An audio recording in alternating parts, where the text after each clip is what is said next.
tentuan usaha mikro bisa dilihat di Google. Sekarang orang semakin turun. Yang tadinya usaha kecil sekarang jadi pada turun gara-gara aturan terbaru ini. Tentang apa ya? Undang-undang terbaru lah itu. Cipta Kerja itu, Undang-Undang Cipta Kerja. Jadi orang yang tadinya punya dengan level usaha kecil sekarang jadi turun menjadi usaha mikro. Baik. Lalu program Kampung Bebas Rentenir setelah tadi saya jelaskan, fokusnya dari apa? Dari masyarakat tidak berdaya menjadi masyarakat berdaya. Masyarakat tidak berdaya itu macam-macam. Ada dia memang nggak punya secara status kategorinya prasejahtera, atau orang yang tadi usaha mikro yang tidak berdaya, mau minjem duit, mau usaha tanpa riba gitu, susah gitu. Tidak berdaya namanya gitu. Mau lari, ya ujung-ujungnya lari ke rentenir. Paling gampang ke rentenir sekarang ini. Saya nggak tahu, saya pikir di sekitar sini mungkin nggak kena rentenir karena masuk di daerah perumahan. Yang kena rentenir mungkin yang belakangan banyak kampung tuh. Karena kebanyakan memang orang kampung yang kena rentenir itu. Dan alhamdulillah orang kampung ini yang menjadi anggota kami, alhamdulillah kalau sudah lama dan sudah materi-materi tentang muamalah maliyah, mereka sudah paham dan disupport juga dari sisi kemitraan modal tanpa bunga. Alhamdulillah udah nggak pada pinjam lagi ke rentenir. Ya, bukan dibebaskan oleh kami, bukan ya. Mereka membebaskan diri sendiri. Mereka sudah paham ketika ditawarin ini uang 2 juta, disodorin uang 2 juta di atas 5 juta, sudah nggak mau. Karena sudah paham ini uang nggak jelas, uang yang akan bawa ke neraka. Mereka sudah paham. Oke, jadi terus, nah ini kalau ada layar saya lihatin. Jadi ada titik dari tidak berdaya menjadi masyarakat berdaya. Apa yang dilakukan? Kurang lebih ada 6 poin. Yang pertama edukasi, ya, melakukan edukasi. Jadi kami hari ini salah satunya mengedukasi ibu-ibu nih. Ada beberapa syarat menjadi anggota RPM, salah satunya ikut edukasi, ikut proses diklat menjadi anggota. Kok susah amat kok masuk RPM? Itu memang diproses, difilter. Orang-orang yang serius bakalan lanjut, bahkan banyak manfaatnya nanti yang diperoleh dari kegiatan ini. Apa sih manfaatnya? Saya sebutin manfaatnya dulu ya sebelum belajar ya. Biasanya kalau ngomongin belajar bersih. Ini manfaatnya dulu. Manfaatnya pertama dari sisi tadi keilmuan. Dia tak paham muamalah maliyah. Karena ilmu tentang muamalah, ilmu tentang cara berhubungan dengan manusia lain, terkait dengan harta, terkait dengan bisnis itu wajib, bukan hanya sekedar sholat.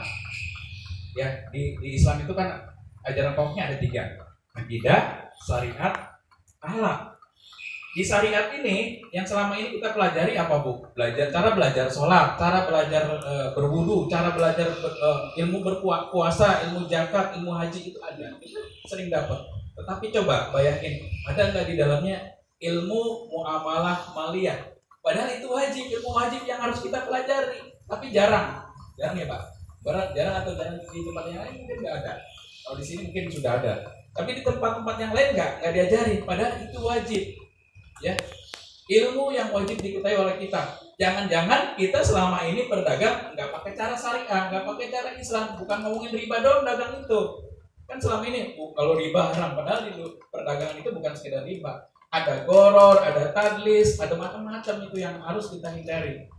Nah, yang pertama jelas itu dapat ilmu. Yang kedua, kalau sudah jadi anggota, akan ada program pendampingan usaha mikro dari para mentor. Ya, di kita itu ada istilah mentor, ada istilah pembina. Karena di RPM bukan cuma program ini doang nih, ini Kampung Bebas Rentenir mungkin program paling lama dan paling laku sekarang ini. Coba kami ada program yang namanya Grow Up Usaha Mikro. Jadi dari Kampung Bebas Rentenir biasanya kalau mau dinaikin dipisah-pisah itu. Kamu udah layaknya naik kelas, bisa. Dan belajarnya bukan di masjid. Biasanya kan kami yang datangin ke masjid. Kalau ini enggak, mereka dipanggil ikut kelas khusus. Kami kelasnya ada di kantor P3, tahu kan P3 tuh? Kalau di Pamulang 2 ada Banten Restoran. Kantor kami ada di Banten Restoran. Itu di situ. Jangan nggak tahu juga nih. Ini Pamulang 2 dekat nih. Tahu ya? P3 Percis di P3 ada di sebelahnya Banten Resto. Nah, kantor kami di Banten Restoran. Kami numpang. Karena Banten Restoran udah nggak jalan. Ya kami jalani dengan konsep memberdayakan. Nah, itu apa namanya? Kelas grow up namanya. Kemudian kalau udah naik, udah bertumbuh dia, ada namanya kelas scale up. Paling tinggi nih. Kelas scale up ini orang mau dibuatin cabang usahanya, misalnya Pak Yatiman nih punya cilok ya Pak, mau dibikin 10 cilok, 20 cilok. Nah, itu masuk ke scale up. Dia udah mentornya, udah kelasnya kelas yang ratusan miliar juga omsetnya dan punya banyak cabang. Ya, dia kalau Ibu pernah lihat Kebab Corner, salah satu mentor di RM itu Kebab Corner, ordernya Kebab Corner. Ya, jadi kelas kita nanti bukan hanya di Kampung Bebas Rentenir, kalau mau naik kelas nanti ada kelas yang lain. Nah, setelah dapat tadi ada bimbingan, banyak bimbingan, kemudian ada namanya memang ada bantuan modal tanpa bunga atau dana bergulir tanpa bunga, itu nggak ada. Jadi kita bukan sekedar komunitas anti riba atau apa yang sering banyak di beberapa tempat ya, tetapi kami memberikan solusi, ada ilmunya, juga ada pinjaman tanpa bunganya. Ini solusinya. Terus ada pendampingan usahanya. Ini solusi yang bukan sekedar teori. Jadi ada dana bergulir tanpa bunga. Benar itu Pak? Benar. Ibu pinjam 1 juta, bayar 1 juta. Nggak ada uang potongan-potongan tuh. Nggak ada potongan-potongan dari kami. RPM itu dekat insya Allah dengan pemerintah. Ya, kantornya juga dekat. Kemudian kami juga dipercaya. Tapi kami nggak pernah minta dana anggaran pemerintah. Artinya dana hibah dan apapun enggak. Kami swadaya memang benar-benar dari teman-teman UKM yang udah sukses ngedanain program ini, dan dari lembaga-lembaga wakaf, lembaga perbankan yang punya dana sosial ngedanain program ini. Bukan dari pemerintah, tetapi ada program pemerintah yang membantu kami. Salah satunya pelatihan. Nanti Ibu sering-sering kalau udah gabung Bebas Rentenir, ikut pelatihan, dapat akses. Misalnya ngurusin NIB, ya itu kan gampang Bu, nggak usah datang ke dinas koperasi, dibikin online aja udah bisa sekarang. Terus PRT, kalau PRT memang harus ikut PKP dulu, persyaratan pelatihan, persyaratan PRT itu harus ikut pelatihan dulu. Baik, itu kira-kira fasilitas yang akan didapatkan ketika ikut program Kampung Bebas Rentenir. Akses pemerintah, akses permodalan tanpa bunga, bahkan ada kemungkinan bisa naik kelas kalau ikut program dan lolos tentunya ya. Jadi ini orang yang gabung di sini bukan Pak datang ngisi formulir kemudian besok dikasih bantuan pinjaman, enggak. Dan itu banyak yang gagal. Kalau yang seperti itu banyak yang gagal. Banyak yayasan yang mengadakan persis seperti itu. Udah kumpulin formulir, habis itu dikasih pinjaman, habis itu didampingin, gagal. Nah, ada syaratnya untuk menjadi anggota. Syarat yang pertama tentunya ikut sosialisasi ya. Hari ini ikut sosialisasi. Yang kedua ngisi formulir. Nanti Pak Arif ada formulir, ada linknya ya Pak, yang online. Link isi daftar sebagai member Kampung Bebas Rentenir. Yang ketiga setelah ngisi, tentu kalau mereka tertarik, udah ngisi berarti udah tertarik, ikut diklat keanggotaan. Itulah pentingnya nih. Ketika dapat diklat keanggotaan itu lulus, berarti ya jadi anggota, termasuk jadi anggota RPM. Nanti dia bisa loncat ke grup yang lain, bisa jadi, karena Kampung Bebas Rentenir termasuk grup-grup yang dasar, yang awal-awal aja. Ya, nanti kalau udah scale up, terlihat omsetnya, lihat SDM-nya, akan kelihatan dia layak naik kelas atau enggak. Berapa kali diklat itu? Diklat itu minimal 5 kali pertemuan. Nah ini biasanya di sini titik nggak sabarnya ibu-ibu anggota. Makanya memang orang-orang pilihan yang gabung dengan program ini, ya. Orang-orang yang sekarang ada di kami itu ada 300 orang sudah ada Bu. Sudah 300 sampai 500 orang. Sampainya kenapa sampai 500? Karena ada sebagian yang memang nggak mau minjem. Dia cuma pengen ikut kegiatan aja, ingin dibukain akses, tetapi minjem udah nggak butuh. Ada yang kayak gitu. Anggota kami apakah Tangsel doang? Enggak. Depok. Kalau Depok biasanya anak-anak scale up. Mereka belajar ke sini. Tetapi satu sebulan ini kami diminta untuk buka cabang di Jawa Barat dan di DKI oleh salah satu mitra. Kenapa? Karena kami termasuk lembaga yang sukses memberdayakan. Menurut mereka ya, bukan menurut kami. Kami ada penilaian hijau bahwa dana wakaf, dana-dana sosial yang dikelola, yang dititipkan ke kami aman. Kami artinya tidak bermasalah dana itu. Makanya kami disuruh buka di Jawa Barat, di DKI, bahkan di Kalimantan. Suruh buka tuh.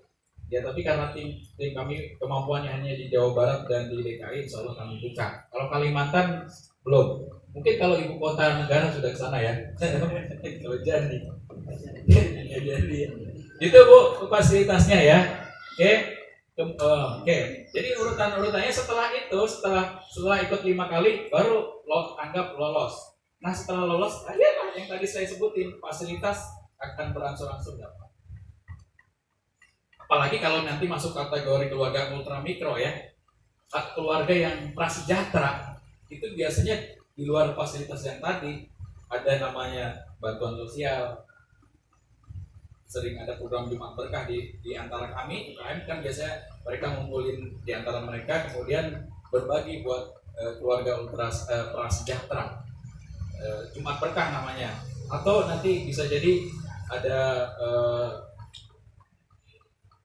outlet yang rusak kemudian diajukan ke lembaga mitra kami. Itu biasa kalau untuk keluarga-keluarga yang prasejahtera. Tapi kalau keluarga yang udah di luar itu ya program-program yang paling memungkinkan adalah pendampingan usaha, bantuan modal tanpa bunga, kemudian akses legalitas produk halal, PIRT, BP POM, kita bukain aksesnya. Dan konsultasi bagaimana mengatasi hutang riba di bank yang sekarang ini ibu punya hutang riba, kita buka konsultasi gratis setiap hari Jumat. Tapi dengan izin, artinya dengan perjanjian dulu.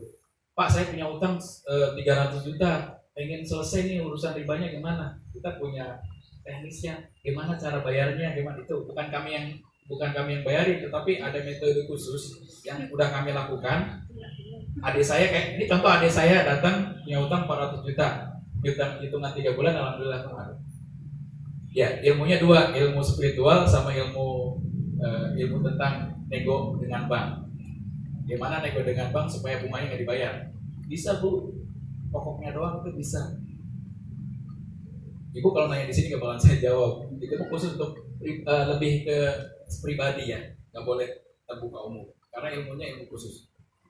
Ya, dan yang nanganinya juga bukan saya, memang kalau saya special retailer, nanti ada yang khusus dengan bank tuh, ada mantan pelaku riba dia yang udah selesai, nanti dia yang akan ngasih ilmunya. Kalau saya alhamdulillah ya bukan pelaku, jadi nggak bisa cerita.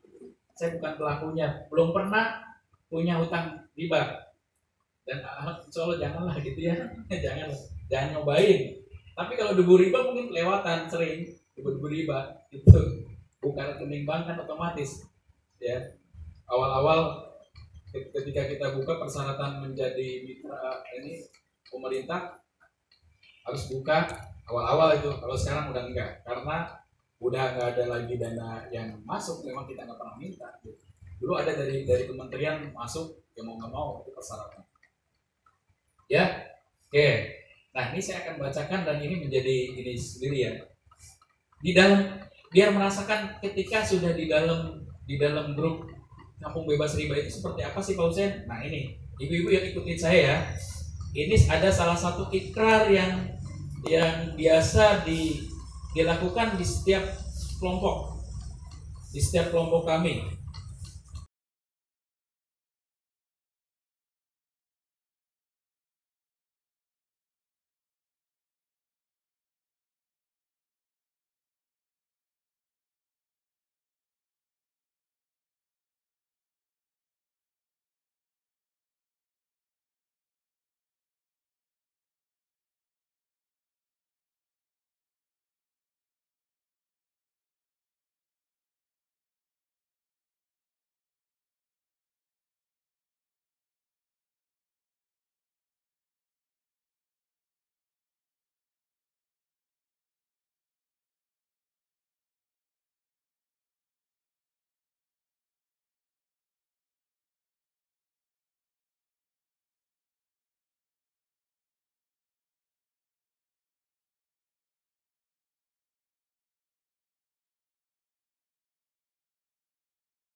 Ikutin ya Bu. Bismillahirrahmanirrahim.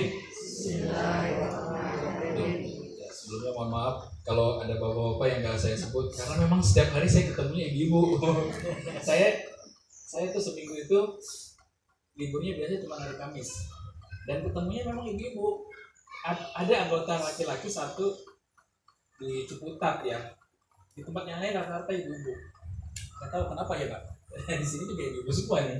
Saya bilang mewakili dulu.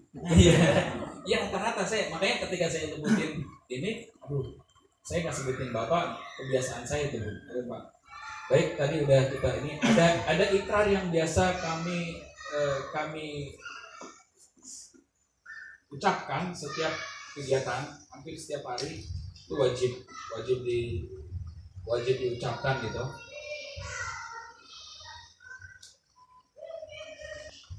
Ini anggap aja lagi latihan ya, walaupun ibu nanti nggak bergabung dengan RPM ya. Ini anggap lagi latihan ya Bu ya. Tapi ini materi ini harus akan nyambung. Dengan ini kami berjanji dan bertekad untuk satu, tidak berhubungan dengan dosa riba apapun. Dua, memperbanyak istighfar minimal sehari 100 kali. 3. Melaksanakan sholat 5 waktu sesuai tuntunan Rasulullah. 4. Berusaha menambah rizki untuk meningkatkan kesejahteraan keluarga. 5. Membantu anggota lain apabila mereka dalam kesulitan. 6. Menggunakan pinjaman kelompok untuk peningkatan usaha. 7. Bersungguh-sungguh untuk berinfak setiap hari, walau dalam keadaan susah atau senang. 8. Membayar kembali pinjaman tepat waktu. Allah menjadi saksi atas yang kami ucapkan dan kami lakukan.